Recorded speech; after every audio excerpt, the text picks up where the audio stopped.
દક્ષિણ ગુજરાતની સૌથી મોટી સહકારી સંસ્થા સુરતની સુમુલ ડેરીના ચૂંટણીમાં ભાજપે એકતરફી જીત મેળવી હોય તેમ 16માંથી 15 બેઠકો જીતી ભાજપે બહુમતી મેળવી હતી, જ્યારે કોંગ્રેસે ખાતું પણ ખોલી શકી ન હતી. સુરતની સુમુલ ડેરીની ચૂંટણીના પરિણામોમાં ભાજપનો સ્પષ્ટ વિજય થયો હતો.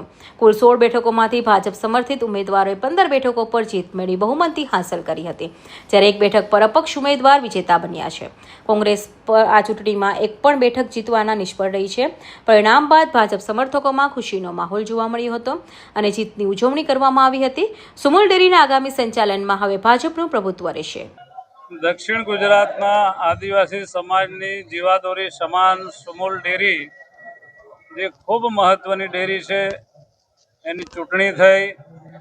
આજે મતગણતરી થઈ રહી છે, ત્યારે મતગણતરી અગાઉ જ ભારતીય જનતા પાર્ટીએ 7 જેટલી સીટો બિનહરીફ વિજય પ્રાપ્ત કર્યો છે. અને આજે પણ જે પરિણામ આવી રહ્યા છે એ પરિણામો પણ ભારતીય જનતા પાર્ટીની તરફેણમાં જ છે.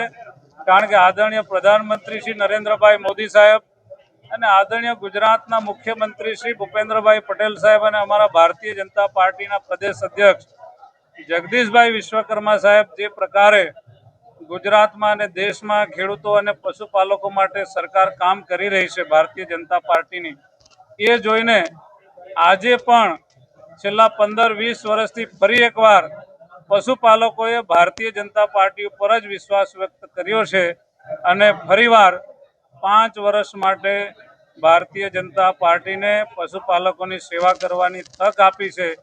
એ બદલ હું પશુપાલક ભાઈ બહેનોનો ભારતીય જનતા પાર્ટી વતી ખૂબ ખૂબ આભાર માનું છું અને આવનારા દિવસોમાં પશુપાલકોના હિતમાં આ સુમુલ ડેરી કામ કરશે. એક વાત કરીએ તો અપક્ષ ઉમેદવાર જીત્યો છે, એ બાબતે શું કહેવું? એક અપક્ષ ઉમેદવાર જીતેલા છે, એ બાબતે શું કહેવું છે?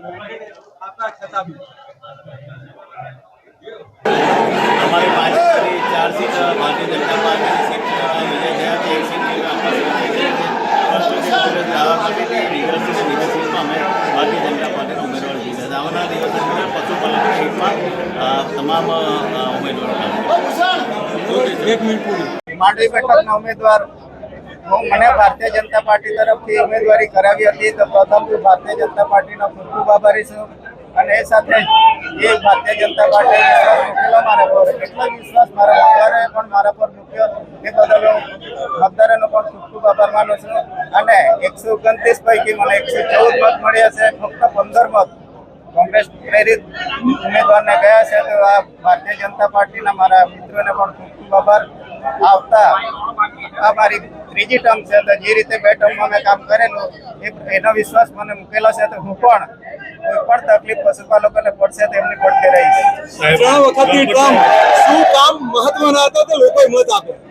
મહત્વના જો ડેરીની વાત આવે તો ડેરીના મકાનો, ઇસ્યુ, આજે જીવન મંડળીના જે પણ કામો હોય એ તમામ કામો કરવાના મેં પ્રયત્ન કરેલા. આખા તાલુકામાં પણ આખા જિલ્લામાં વધુમાં વધુ ઇસ્યુ મારા માંડવી તાલુકામાં કરાયેલા છે. સૌથી મોટી સહકારી આ સંસ્થા અને સહકાર મિનિસ્ટર છે કેન્દ્રમાં ભારતીય જનતા પાર્ટી, કઈ રીતે સેતુ બનશો? એ તો અમારે ભારતીય જનતા પાર્ટી જે રીતનો આદેશ કરશે તે પ્રમાણે અમે કરીશું. પશુપાલકોનું હિત કઈ રીતે જોશે? પશુપાલકોનું હિત તો અમારી સાથે જે સંકળાયેલા છે તાલુકાના પશુપાલકો, એના સારામાં સારો ભાવ અપાવવાનો પ્રયત્ન કરીશું. ઘાસચારાના જે ઘટતા એના પ્રયત્ન કરીશું. જે કોઈ મંડળીના બીજા અન્ય કામો હોય, સરકાર તરફથી મળતી ગ્રાન્ટો, ધારો કે મકાન સહાય, ઘાસચારા સહાય, બધામાં પ્રયત્ન કરીને વધુમાં વધુ લાભ મળે એવા પ્રયત્ન કરીશું. પશુપાલકો બી મોંઘવારીથી ત્રસ્ત થશે, કઈ રીતે એને વાળ કાઢશો? એના અમે વધુમાં વધુ ભાવ મળે એના પ્રયત્ન અમે કરવાના જ છે અને થશે જ. ઓકે. ઓલપાડ મત વિસ્તારમાંથી સુમુલની ચૂંટણી અંગે મેં ઉમેદવારી કરી હતી અને ગામડે ગામ મારા મતદારોને મેં સીધો સંપર્ક કરી. મતદારો મારા પ્રત્યે વિશ્વાસ મૂક્યો છે, એટલે વિશ્વાસ મૂક્યા પછી મારી પણ જવાબદારી બને છે. એટલે હું ખાતરી આપું છું કે પશુપાલકના હિતમાં હું નિર્ણય લઈને પશુપાલકના 2 પૈસા કેમ વધારે મળે એ દિશાના પ્રયત્ન કરવાની આજે પણ ખાતરી આપું છું. સહકાર મંત્રી બી ભારતીય જનતા પાર્ટીના છે કેન્દ્રમાં, અને તમે આ સહકારી આટલી મોટી સંસ્થા કઈ રીતે સેતુ બનશો? સરકાર તરફથી જે કંઈ સહકારી યોજનાનો લાભ મળે જે ગ્રાન્ટો આવે એ સુમૂલમાં વધુમાં વધુ મળે એ દિશાના પ્રયત્ન કરવાની ખાતરી આપે છે. ઓકે, આભાર. Thank you.